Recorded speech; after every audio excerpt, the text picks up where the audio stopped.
আজি এটা খুব ধুনীয়া সাধু কথা লৈ আহিছো। এই সাধু কথাটো এজন হনুমান ভক্ত আছিল। তেখেত প্ৰতি মঙলবাৰে হনুমান মন্দিৰলৈ যায় আৰু 3 কেজি লাৰু তেখেতে দান কৰে। তাত প্ৰতি মঙলবাৰে ভগৱানৰ শ্ৰদ্ধাত 3 কেজি লাৰু দান কৰি তেখেতৰ এনেকুৱা লাগিছিল তেখেতৰ নিচিনা ভক্ত আৰু কোনো নাই। তেখেত বিৰাটেই বেছি অহংকাৰী হৈ পৰিল। এদিন সেই মানুহজনে নিজৰ কণমানি সন্তানটিক লগত লৈ মঙলবাৰে হনুমান মন্দিৰলৈ গ'ল। সদায় নিচিনা তেখেতে 3 কেজি লাৰু দান কৰিলে।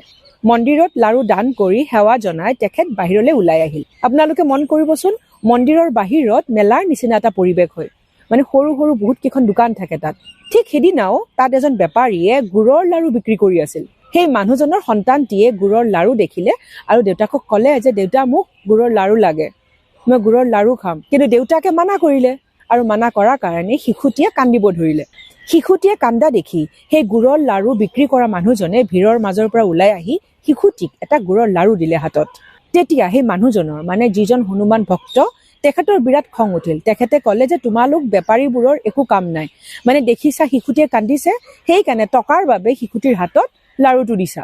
বহুত বেয়াকে ক'লে। সেই কথাখিনি শুনি গুড়ৰ লাৰু বিক্ৰী কৰা মানুহজনে ক'লে যে আপুনি মোক ভুল বুজিছে, আচলতে মই গুড়ৰ লাৰু বিক্ৰী কৰিব অহা নাই।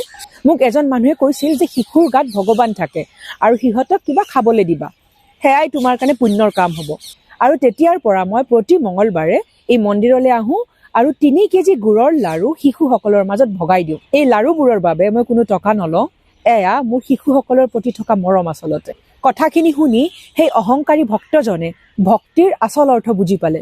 তেখেতে বুজি পালে ভক্তি মানে কি আচলতে, আৰু সেইদিনাই তেখেতৰ দৰ্পচূৰ্ণ হ'ল। সঁচা অৰ্থত ভক্তি মানে এয়া নহয় যে আপুনি মন্দিৰলৈ গৈ কাৰোবাক দেখুৱাবলৈ বহুত বস্তু দান কৰিব লাগিব। ভক্তিয়ে বুজাই অন্যৰ প্ৰতি থকা মৰম আৰু শ্ৰদ্ধা। সদায় ভাল কৰ্ম কৰি যাওক আৰু আপুনি হ'ব লাগিব এজন সুন্দৰ মনৰ অধিকাৰী। বেয়া মনৰ অধিকাৰী, অন্যৰ প্ৰতি হিংসা, ঘৃণা ভাৱ, অহংকাৰ, এইবোৰ লৈ আপুনি কেতিয়াও সঁচা অৰ্থত ভক্তি কৰিব নোৱাৰে।